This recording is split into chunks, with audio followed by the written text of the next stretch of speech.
우리 다 함께 사도신경으로 우리의 신앙을 고백드리시면서 7월 22일 금요일 아침 예배를 우리 하나님 앞에 올려드립니다. 나는 전능하신 아버지 하나님, 천지의 창조주를 믿습니다. 나는 그의 유일하신 아들, 우리 주 예수 그리스도를 믿습니다. 그는 성령으로 잉태되어 동정녀 마리아에게서 나시고 본디오 빌라도에게 고난을 받아 십자가에 못 박혀 죽으시고 장사된 지 사흘 만에 죽은 자 가운데서 다시 살아나셨으며 하늘에 오르시어 전능하신 아버지 하나님 우편에 앉아 계시다가 거기로부터 살아있는 자와 죽은 자를 심판하러 오십니다. 나는 성령을 믿으며 거룩한 공교회와 성도의 교제와 죄를 용서받는 것과 몸의 부활과 영생을 믿습니다. 아멘.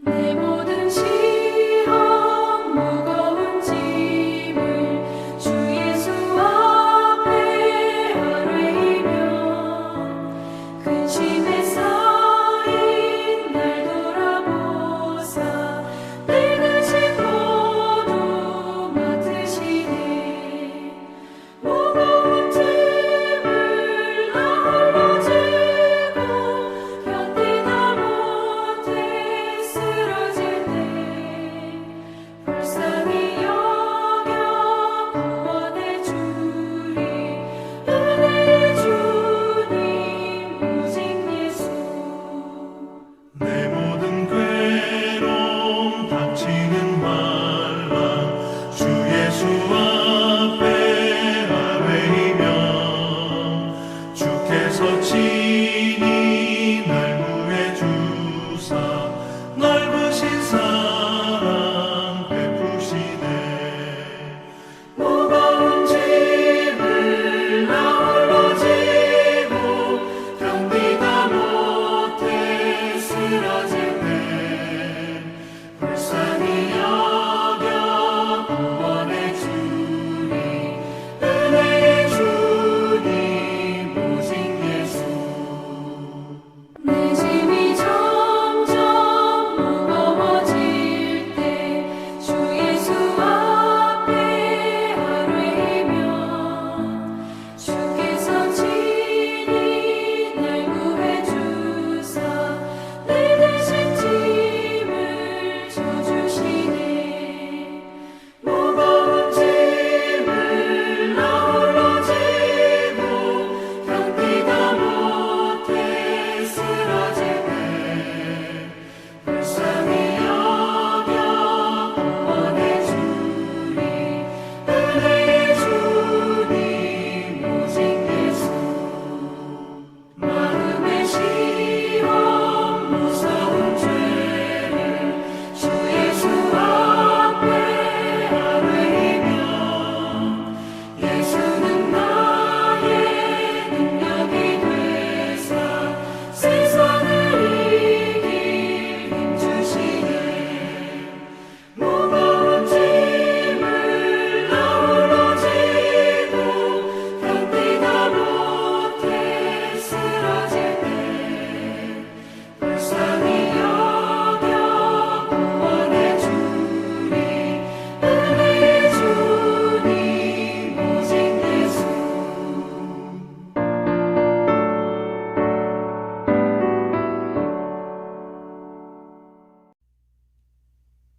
오늘 함께 보실 하나님의 말씀은 사무엘상 19장 1절로 7절 말씀입니다. 사무엘상 19장 1절로 7절 말씀을 우리 함께 보겠습니다.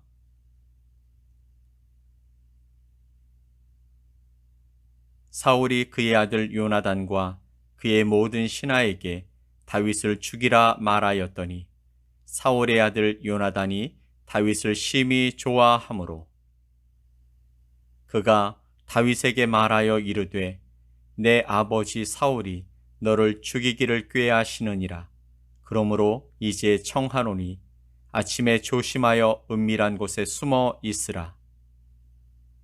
내가 나가서 네가 있는 들에서 내 아버지 곁에 서서 내 일을 내 아버지와 말하다가 무엇을 보면 내게 알려주리라 하고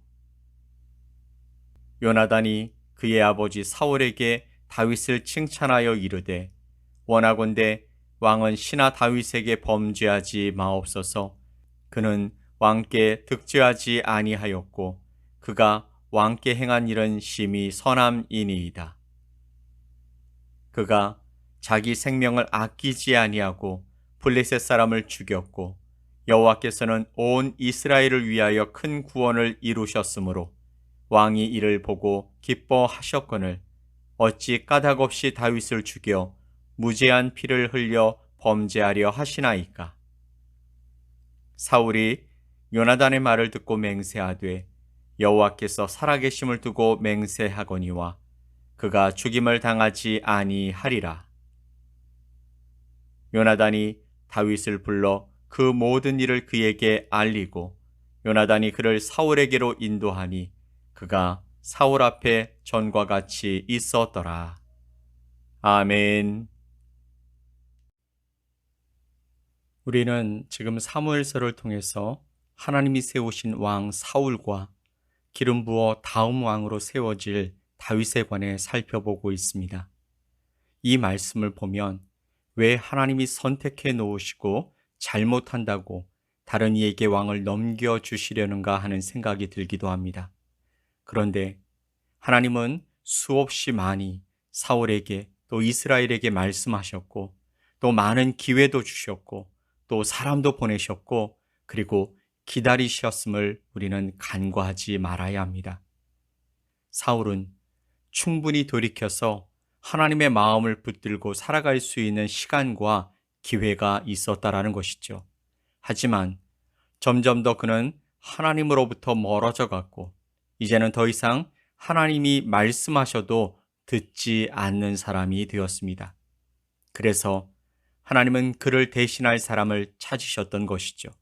그리고 찾은 그 사람은 세상 사람들이 보는 그 기준에는 한참 미치지 못했지만 하나님의 기준과 마음에 맞는 사람 다윗을 하나님이 정하셨던 것입니다. 그리고 사울과는 달리 다윗에겐 많은 테스트의 관문을 통과하게 하셨습니다. 다윗은 점점 더 지혜롭고 용기 있는 사람이 되어갔습니다. 그런 그는 날이 갈수록 사람들에게 칭송을 받았습니다. 사울의 아들과 딸들마저 다윗을 사랑했습니다.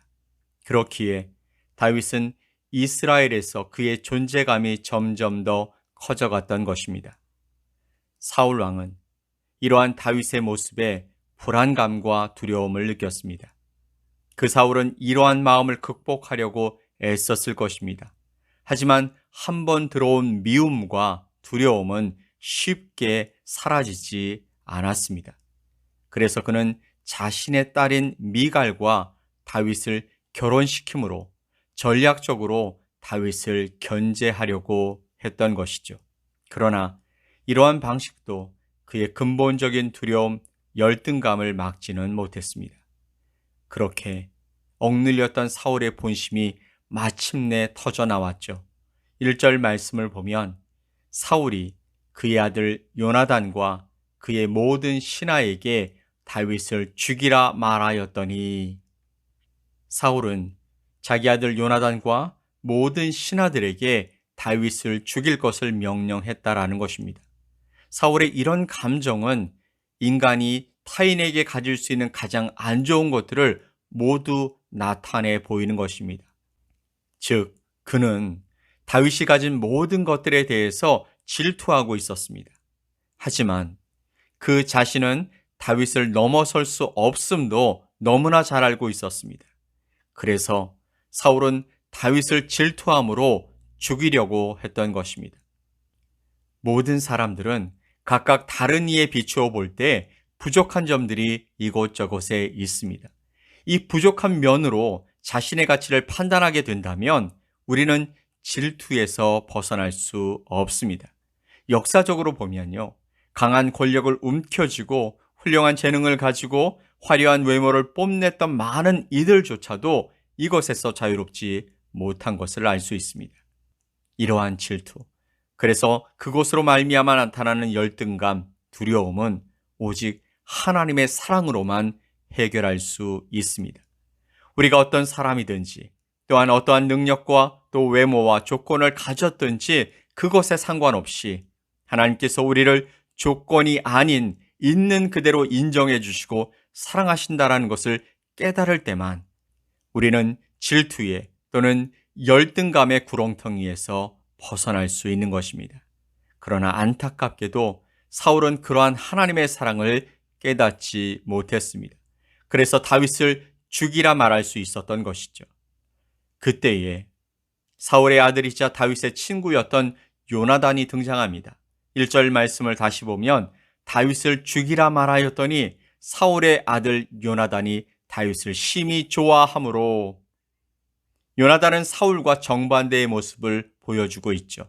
그는 다윗을 숨겨주었고 다윗을 적극적으로 변호해서 사울 왕의 마음을 변화시켰습니다. 왜냐하면 그는 다윗을 정말 좋아했기 때문입니다.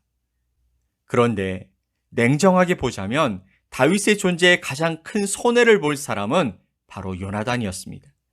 요나단은 사울의 아들이었고 다음으로 이스라엘의 왕이 될 후계자였습니다. 만약에 다윗이 계속해서 긍정적으로 주목받는다면 요나단의 입지는 크게 흔들릴 수밖에 없습니다. 그러나 말씀을 보면 요나단은 그런 것에 개의치 않았습니다. 요나단은 다윗을 좋아했기 때문이죠. 그의 이러한 사랑은 아버지 사울과는 완전히 다른 것이었습니다. 왜냐하면 요나단의 마음 중심엔 하나님이 계셨기 때문이죠. 5절 말씀을 보면 요나단은 사울에게 다윗을 변호하며 이렇게 말합니다. 그가 자기 생명을 아끼지 아니하고 블레셋 사람을 죽였고 여호와께서는 온 이스라엘을 위하여 큰 구원을 이루셨다라고 말하고 있는 것입니다. 요나단은 하나님을 사랑하는 마음과 이스라엘을 사랑하는 마음으로 다윗 또한 사랑했습니다. 그리고 그 사랑하는 마음이 바로 하나님께서 다윗을 사용하셨다라는 것을 자신의 아버지 사울에게 말하고 있는 것입니다. 하나님의 사랑을 깨닫지 못했던 사울, 불안과 질투에 눈이 멀었던 사울은 어린 소년에 불과했던 다윗을 자신의 모든 권력을 이용해서 죽이려고 했지만 하나님의 사랑과 하나님의 마음을 알았고 그 마음으로 다윗을 아끼고 사랑했던 요나단은 자신의 미래의 권력은 생각하지 않고 오히려 목숨을 걸고 다윗을 살려내려고 애쓰고 있었던 것입니다. 그래서 아버지가 다윗을 얼마나 미워하고 두려워하는지 아는 아들 요나단은 아버지에게 직언을 합니다. 4절 말씀에 요나단이 그의 아버지 사울에게 다윗을 칭찬하여 이르되 원하건대 왕은 시나 다윗에게 범죄하지 마옵소서. 그는 왕께 득죄하지 아니하였고 그가 왕께 행한 일은 심히 선함이니이다.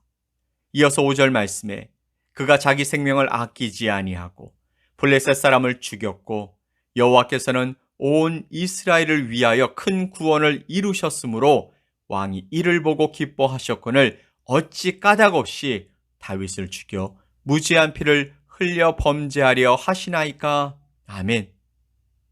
아버지가 얼마나 싫어하실지 그리고 그의 반응이 얼마나 호될지 알고 있었지만 그는 다윗과 아버지 사울 사이에서 이 둘의 관계를 온전히 이어주려고 그 역할을 자처했습니다.